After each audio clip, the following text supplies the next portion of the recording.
इस वीडियो में हम class 8 living science chapter 13 sound पढ़ने वाले हैं।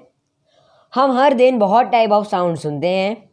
उनमें से कुछ जैसे कि तूफान का साउंड लाउड है, लीव्स की सरसराहट सॉफ्ट है, कुछ साउंड्स जैसे कि विसल का साउंड श्रिल है, और वहीं ड्रम्स का हीटिंग का साउंड डल है। कुछ साउंड्स जैसे कि गिटार से प्रोड्यूस किया गया साउंड प्लीजेंट है, वहीं ड्रिलिंग मशीन से प्रोड्यूस हुआ साउंड अनप्लीजेंट है। हर साउंड की अपनी कैरेक्टरिस्टिक्स होती हैं, इसलिए हम डिफरेंट साउंड्स को रिकॉग्नाइज कर पाते हैं। साउंड कम्युनिकेट करने में हेल्प करता है। बिना बात करे कम्युनिकेट करना तो बहुत मुश्किल है। बहुत से एनिमल्स साउंड के थ्रू कम्युनिकेट करते हैं। आपने नोटिस किया होगा विंडो पेन्स की रैटलिंग जब तूफान आता है। ये हमें बताता है कि साउंड एक एनर्जी का फॉर्म है। हाउ साउंड इज प्रोड्यूस्ड, ये अब हम समझेंगे। एक एक्टिविटी करेंगे रबर बैंड की हेल्प से। एक्टिविटी 1, साउंड और वाइब्रेशन। वॉल पर लगे एक कील पर रबर बैंड का एक छोर बांधकर दूसरे छोर को खींचो और फिर मिडल में रबर को एक जगह से प्लग करो। कोई साउंड आ रहा है क्या आप रबर बैंड को वाइब्रेट होता देख पा रहे हैं? फिगर 13.1 में रबर बैंड के rapid to and fro movement के कारण साउंड प्रोड्यूस हो रहा है। जब रबर बैंड को प्लग किया तो rubber band rapidly to and fro move कर रहा है, अपनी फिक्स पोजीशन और साउंड प्रोड्यूस कर रहा है। अगर आप मूवमेंट को फिंगर से स्टॉप कर दोगे तो साउंड बंद हो जाएगा। एक फिक्स्ड पोजीशन से rapid to and fro movement को वाइब्रेशन कहते हैं। वाइब्रेशन यानी कि ऑसिलेशन। ये एक्टिविटी बताती है कि वाइब्रेशन से साउंड प्रोड्यूस होता है। बस उसी तरह से गिटार के वायर्स को जब प्लग कर दिया है तो वे वाइब्रेट करते हैं और वाइब्रेशन के कारण वायर्स हेजी दिखते हैं। एक फ्राइंग पैन को हैंडल से धागा बांध कर इस तरह से हैंग करो कि वो वॉल से ना टकराए। एक स्पून से उसे ज़ोर से स्ट्राइक करो ताकि साउंड आए। अब पैन को अपनी फिंगर से टच करो। क्या आपको वाइब्रेशंस फील हो रही हैं? लेबोरेटरी में एक्सपेरिमेंट्स के लिए ट्यूनिंग फोर्क यूज़ करते हैं साउंड प्रोड्यूस करने के लिए। ट्यूनिंग फोर्क में एक हैंडल और 2 प्रॉन्ग्स होते हैं। आपको डायग्राम में दिख रहा होगा, डायग्राम 13.3a। जब एक प्रॉन्ग को स्ट्राइक किया जाता है तो दूसरा प्रॉन्ग भी वाइब्रेट करता है और साउंड प्रोड्यूस करता है। 13.3b फिगर में अगर आप एक वाइब्रेटिंग प्रॉन्ग को वाटर के सरफेस से टच करो तो आपको दिखेगा कि एक वाइब्रेटिंग प्रॉन्ग से वाटर में वेव्स प्रोड्यूस हो रही हैं। 13.3c फिगर में आपको दिख रहा होगा। फिर एक्टिविटी 2 देखते हैं, sound and vibration second part. एक टेबल टेनिस को धागे से हैंग करो और कुछ देर वेट करो जब बॉल रेस्ट में ना आ जाए। फिर वाइब्रेटिंग ट्यूनिंग फोर्क के एक प्रॉन्ग को बॉल से टच करो। क्या बॉल दूर जाती है? साउंड सिर्फ स्ट्रिंग से वाइब्रेशन की वजह से नहीं, बल्कि स्ट्रेच्ड स्किन्स या मेम्ब्रेन्स, साथ ही साथ एयर कॉलम्स में वाइब्रेशंस की वजह से भी प्रोड्यूस होता है। तबला या ड्रम स्ट्रेच्ड स्किन पर स्ट्राइक करने से साउंड प्रोड्यूस होता है। जब हम एम्प्टी बॉटल के माउथ पर ब्लो करते हैं तब भी साउंड प्रोड्यूस होता है। वो बॉटल में एयर कॉलम के वाइब्रेशंस की वजह से होता है। इसलिए साउंड एनर्जी का फॉर्म है। जब ऑब्जेक्ट्स वाइब्रेट करते हैं तो साउंड प्रोड्यूस होता है। पेज 168 पे आ जाते हैं, साउंड वेव्स। आपने देखा होगा कि जब ट्यूनिंग फोर्क को वाटर सरफेस से टच किया तो वेव्स प्रोड्यूस हुई पानी में। पानी एक वेव को इस तरह से दिखा सकते हैं, आपको डायग्राम दिख रहा होगा।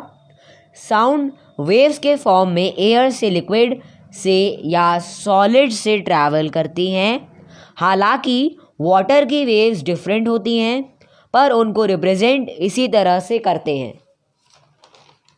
ऑब्जर्विंग वाइब्रेशंस और ऑसिलेशंस। एक ऑब्जेक्ट जो साउंड प्रोड्यूस कर रहा है उसके वाइब्रेशंस बहुत रैपिड होते हैं, इसलिए उन्हें प्रॉपरली ऑब्जर्व नहीं कर पाते हैं। हम स्लोअर वाइब्रेशंस प्रोड्यूस कर सकते हैं। अगर एक धागे से वेट को हैंग कर दें, इस अरेंजमेंट को पेंडुलम कहते हैं। फिगर 13.4 आपको दिख रहा होगा। और वेट को बॉब कहते हैं। जब पेंडुलम एक फिक्स पोजीशन में रहे तब उसे एक पुश देना है, तो वह अपनी फिक्स पोजीशन से slow to and fro movements करेगा और मूवमेंट को ऑसिलेशन कहते हैं। एम्पलीट्यूड। अगर आप स्मॉल पुश यानी कि धक्का देते हुए तो पेंडुलम के ऑसिलेशन स्मॉल होंगे। अगर ज़ोर से धक्का देंगे तो ऑसिलेशन लार्ज होंगे। जब बॉब अपनी मीन पोजीशन से मैक्सिमम डिस्टेंस मूव करता है, इसे एम्पलीट्यूड कहते हैं। फिगर 13.4। जब वाइब्रेटिंग ऑब्जेक्ट अपनी मीन पोजीशन से मैक्सिमम डिस्टेंस में डिस्प्लेस होता है, उसे वाइब्रेशन का एम्पलीट्यूड कहते हैं। द वेव ABCD में A, C और E मीन पोजीशंस हैं और B और D एक्सट्रीम पोजीशंस हैं। Time period. एक complete to and fro movement को पेंडुलम का एक ऑसिलेशन कहते हैं।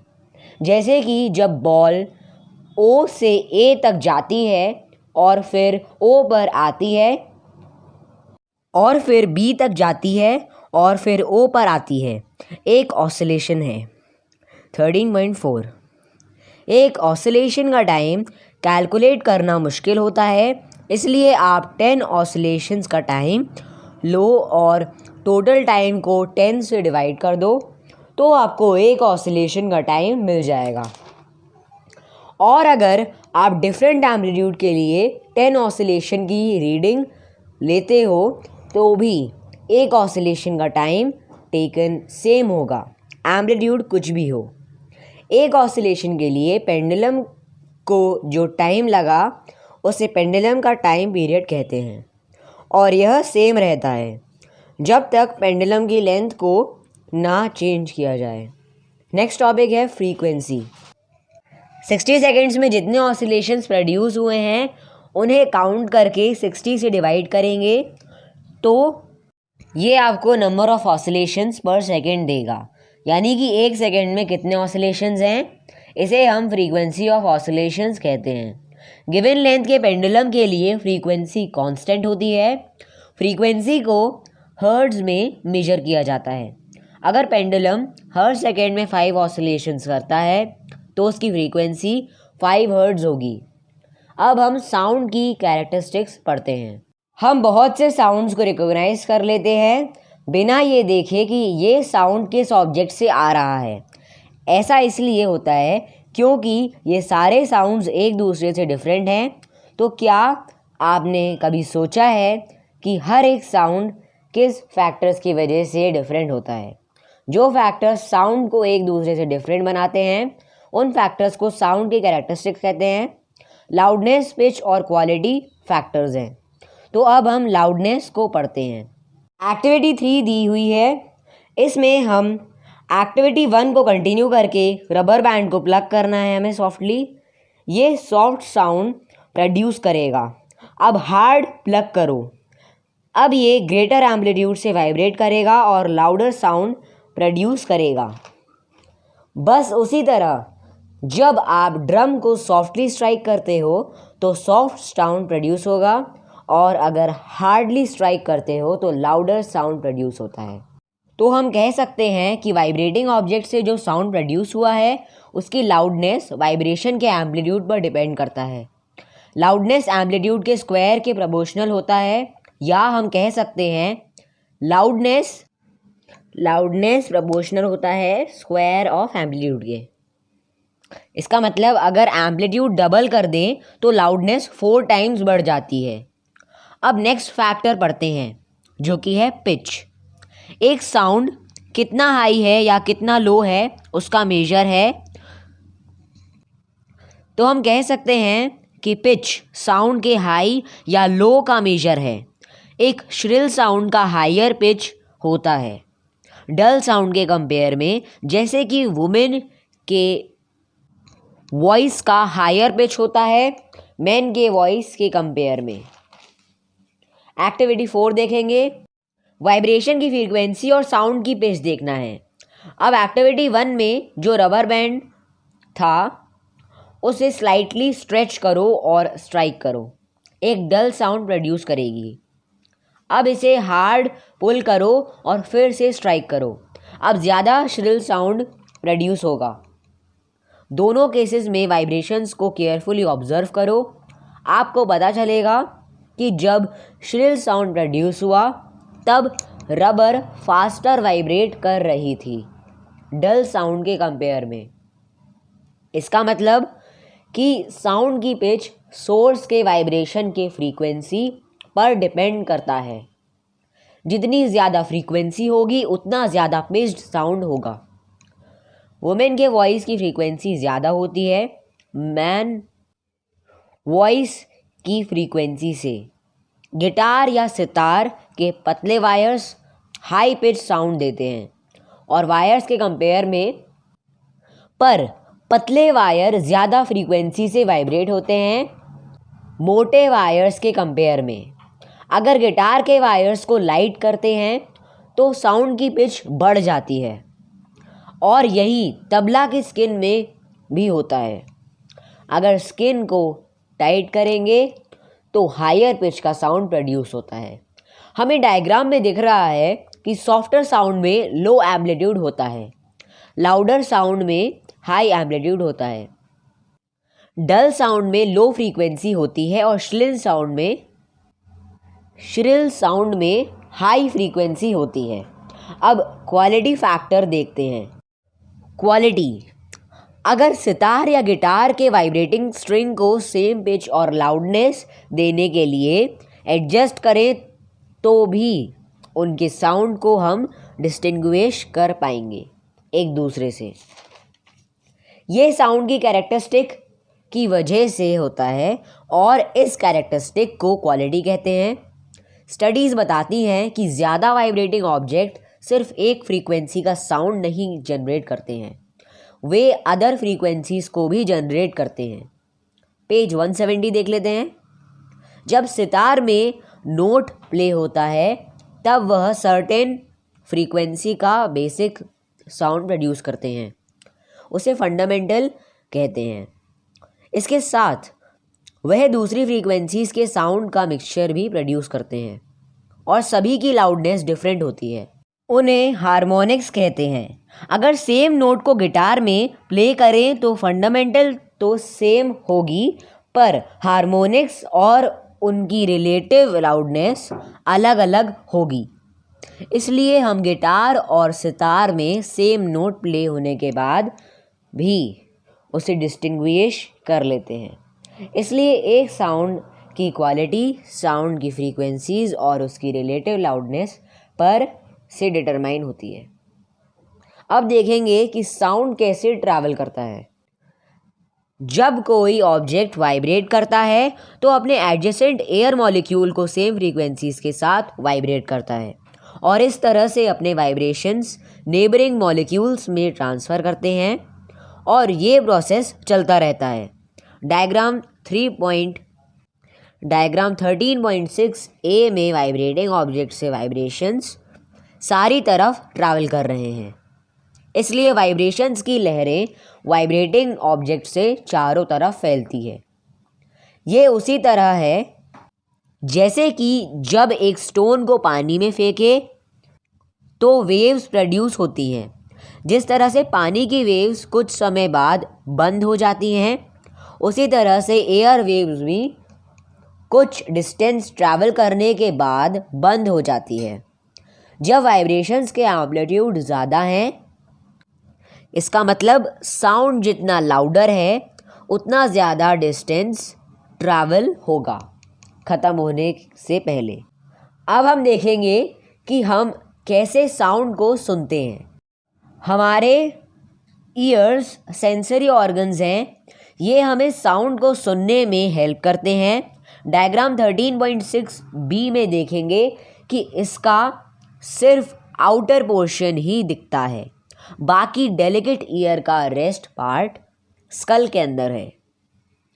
आउटर ईयर में ईयर का विजिबल आउटर पार्ट पिन्ना है और ईयर ट्यूब होता है। ईयर ड्रम एक टाइटली स्ट्रेच्ड मेम्ब्रेन है जो मिडल ईयर और आउटर ईयर को सेपरेट करता है।